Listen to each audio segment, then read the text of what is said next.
How did you get red pilled, by the way? Well, like, was it a girl? Was it disappointment? No. Like, was it just a sequence of events? Like, No, what brought you to the no. red pill? Like, what brought you to Rolo stuff and seeing my stuff? Well, I've been single since college. Yeah. And I've, you want to use the term spinning plates or whatever, Right. and even prior to that, even when I was in grade school and high school, I that was never a problem for me as far as we'll say getting a date. Right. That's never really an issue.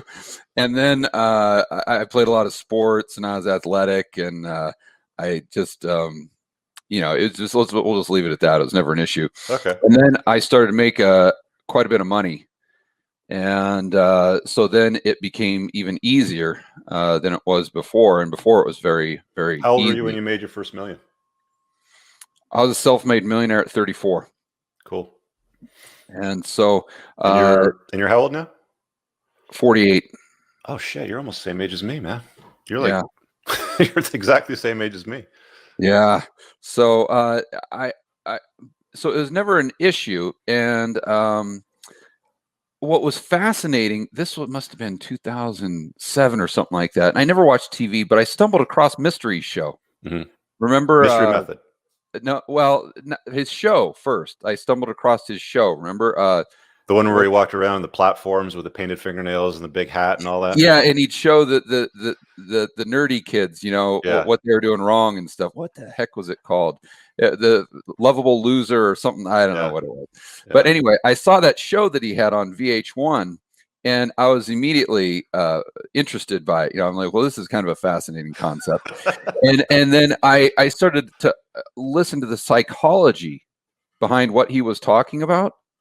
And I'm like, wait a minute, this makes sense, because this aligns with all of the experience I have had with women up to that point. And not just me, but my buddies in college. You got some buddies in college that it's weird. Are like it's Brad Pitt. It's then like you got seeing other the code in the Matrix. That, like, you see how everything works. Yeah. Instead of seeing like the summary, you see like the full equation to get to the summary. Yeah, and when I saw what he was teaching the nerdy kids or whatever, and how that was all the guys that I knew in college and in high school, for that matter, that just had women just flock to them just naturally. That's how they were. That was just their normal personality. When he was talking about negging or something like that, or it was just, that was just the way they naturally were. They came from a mindset. I don't know what's first, the chicken or the egg, but they would come from a mindset of total abundance when it comes to women, and instead of this scarcity mindset. And because they always felt as though there was just an abundance, and they always had an abundance, when they were texting, back in the day, paging or whatever, when they were talking to the gals around them. That really dates you when you talk about paging. So for those of you that are watching this, that are in like the core of my demographic, that probably never heard of pagers, we used to carry around these little boxes on our belt, and they would buzz with a number on top of it. And it was usually, somebody was calling you to call you back at that number so they could get you. Right, or you could check your voicemail. Yeah. Yeah. Yeah. So, but what Mystery was talking about, I'm like, that's all the guys that I know where this came very easy. This is just how they are naturally. So it kind of went from a subconscious thing to a conscious thing. And then he just kind of made it a science. But that's what really fascinated me. And then, but the key component that he was missing is he obviously tells you, how to interact when you first meet a gal. And that's going to be beneficial if you don't know what you're doing. But then once you start to date the gal, that's when you have to read Rolo stuff. Because if you just have Mystery stuff, let's say if you just have game without the red pill stuff, you're still not going to. Children with dynamite. You're going to screw up and cause problems.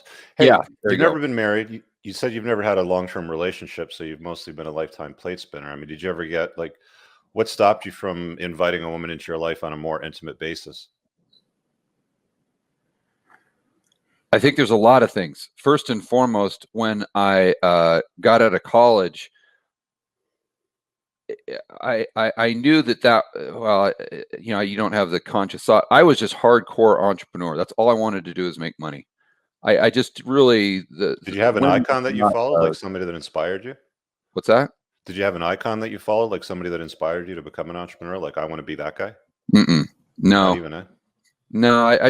I wanted to make money, and I Mhm. wanted to figure out ways to make money. And once I got my claws into something, I've been like this my whole life. I get very OCD, Yeah. and so it can be good and it can be bad. But I get into a business and I just get tunnel vision, where I wouldn't date. I mean, I'd go out with gals here and there, but it wasn't even part of my conscious thought for a long periods of time when I was just hyper focused Mhm. on building a business, as an example.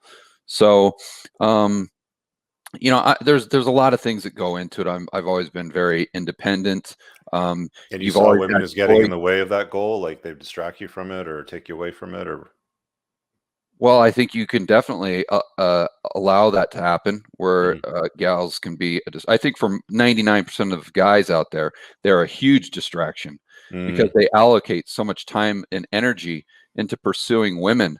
When if they would just take that same time and energy into pursuing their business or pursuing excellence, like you say, the Mhm. women would fall into place. See, that's what guys don't understand. They Mhm. think that they actively have to pursue women, and that's not the case. If you pursue other things, and if you pursue personal growth and professional growth, then you don't have to pursue the women; they'll pursue you. And It's 4 words: chase excellence, not women. yeah, That's all you need to know. I mean, if you yeah, can do that well, and when women start coming into your life, you don't screw it up by being a total simp or like a plugged in beta. Um, it's not hard and it's fun. yeah, yeah. And the magic to what you just said is not only if you're single, but if you are in a relationship, it's just as applicable, if Mhm. not more so, There's because a lot of guys with a lot of money out there, and I'm sure you see a lot of them too, that have been very successful. They've put a dent in the universe. They've built some kind of world-class product or service. They've changed people's lives. Things have improved, and they have a massive store of value of it, with AKA money, as a result of that.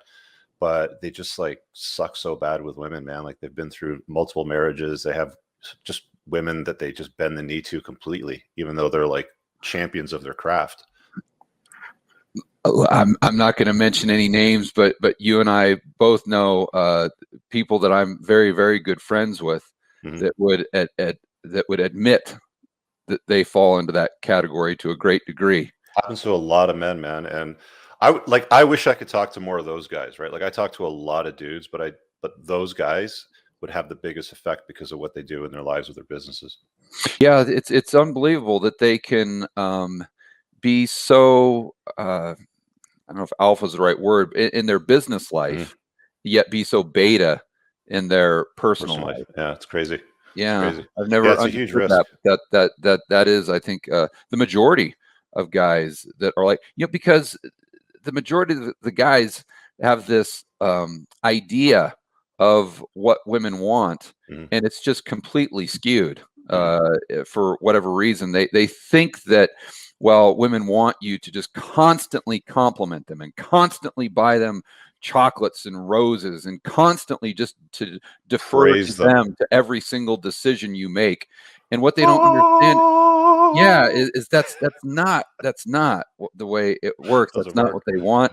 And I think even gals who are honest, if you say, hey, would you want a guy who behaves this way or this way? They'd say, no, no, no, that other.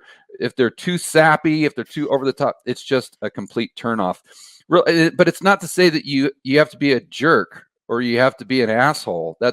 That's really, and Yeah, see, you figured it out. guys take it too far, Mhm. and then they become a jerk. You've got to be this even kind of right in the middle, I think. And not to be cliche, but if you look at like a James Bond type figure, how you're in control, you've maintained frame, Mhm, to use your term, but at the same time you're a gentleman. When you're in the presence of that gal, you're an extreme gentleman, mhm. but you're calling the shots, and you are someone that any woman would look up to and actually respect. And I think women respect ambition, and they also respect a guy that's a decision maker, that is a leader of other men that can solve problems Mhm. and that can take control of a situation, while at the same time someone that's going to treat them well, you know. Yeah. And guys just James Bond conflate is like all the of those things perfect and don't get avatar it. for that. I think you really, hit the nail on the head, because I've talked to a lot of guys now privately that are seasoned gentlemen, and I think the James Bond avatar is probably the best way to accurately define that. You want to aim for a target, aim for that. It's not a bad target to aim for. Yeah, it's just you're in control of you. You You know what? got your Speaking shit of that straight. You're target, in control, but yet you're a gentleman at the same time. You're not a prick. You're not arrogant. You're not over the exactly. top. You know.